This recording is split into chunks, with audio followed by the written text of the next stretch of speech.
Tim Tebow, David Pollack, talk a little bit about these games. Tim, Justin Fields, I got to think, has maybe more pressure on him than any other player on either team tonight. So what do you make of his struggles lately? Well, I think he's also got a really big chip on his shoulder as well going into this game. And I think he's going to come out extremely motivated. I think he's going to play with a lot of desire and heart. And I think it's also important to mention that maybe he has one of the top ceilings we've seen in a while in college football. He has a lot of talent. He has had some great games. I think the last two he's been pressing a little bit. He's been trying to make a statement, especially in the conference championship game. But you could also see he wasn't on the same page with a lot of his receivers. And so I think some of those things will be cleaned up in this game. And I think you will see a much improved Justin Fields. And you really need to, because for Ohio State to have a chance, he has to play a lot better. Absolutely does. And by the way, speaking of ceilings, David, on the other side, Trevor Lawrence doesn't seem to have one. Somehow he seems to keep getting better and better. What most stands out to you about him on tape? He has gotten better. He has improved. He came out the game. By the way, he hasn't lost but one game as a starter. So he's, better and better is relative. He's been pretty daggum solid his whole life.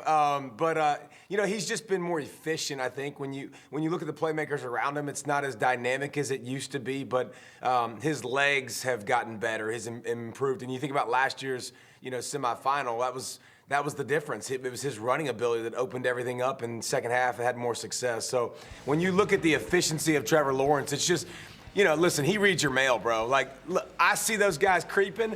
They're lying. Nope, not true. Point. He knows exactly who's coming. Offensive line, y'all don't look at 0. Don't look at 6. I already read the mail. I know exactly where it's coming from. Just look outside right here. He's coming. Yep. All right, this is easy. Pitch and catch, and this is where I think I'd love to see more from him, throwing it over the middle, over a linebacker in between a safety on 3rd and 12. 3rd and 6 again, going to the line of scrimmage, dummy snap count. What's coming? What's coming? Oh, yep, we see the twist. Sets up the line perfect. 3rd and 6, understand down and distance. Understand, you know what? This is really easy. Man coverage, I'm taking off. I got a first down. He can fall forward as big as he is at 6'6" and get 5 yards. So I think he came out the gates great. You saw the physical tools, but mentally evolving, his legs being a part of the game plan, he's just continued to grow. Okay, so Tim, Ohio State's the dog tonight. They're the underdog. So finish this sentence. I was doing this in the last block too. Let me say it this way. Ohio State wins if? I think if Justin Fields is the MVP, and I think he also has to have help. I think you have to have a Chris Olave, someone like that step up.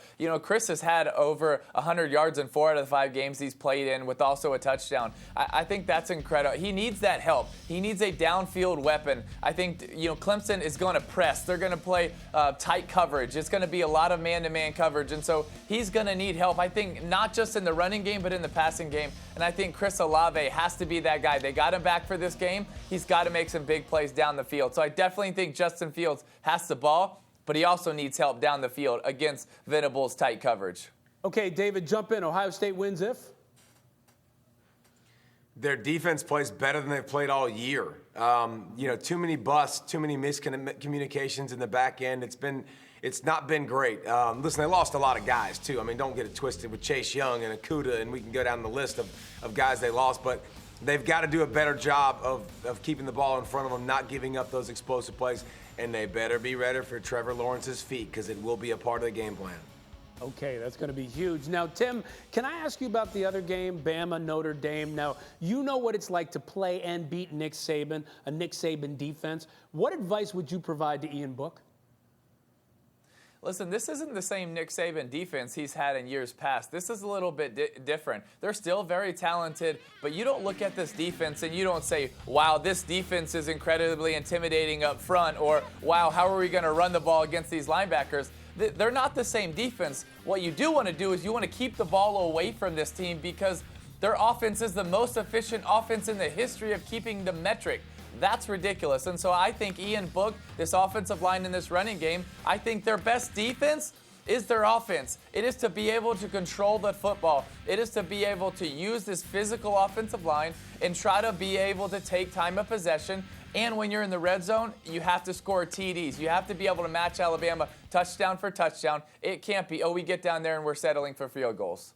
Okay, now I've been trying to give Notre Dame fans hope because they're nearly 3-touchdown underdogs. So, David, finish my sentence. Notre Dame wins if. Ian Book balls out.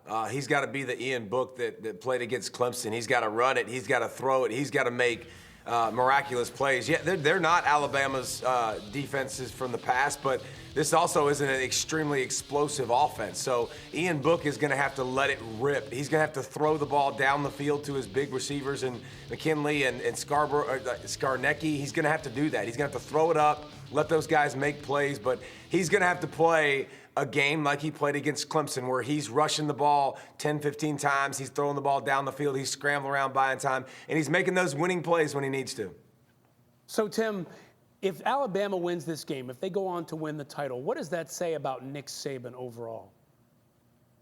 That he's willing to adapt, he's willing to change, he's willing to learn, he's willing to grow. And that's crazy hard to say because you're the best of all time and you're still adapting, growing, learning. Listen, this offense is different than it was last year. It's different than it was the year before. They're different. Their defense is also continuing to grow and change. And what I love about Nick Saban is he just doesn't do what he does. He does what the players do well. He's doing what Mac Jones does well. He's doing what Najee does well. And he's also doing something that's going to give his opposing teams a problem. Look at the game plan against Florida. He went empty. He put Najee out at #1 at receiver and also kept throwing the rock to him because of the way Florida's defense was playing. That's what I think Nick Saban does better than anyone. He is willing to adjust over and over and over again.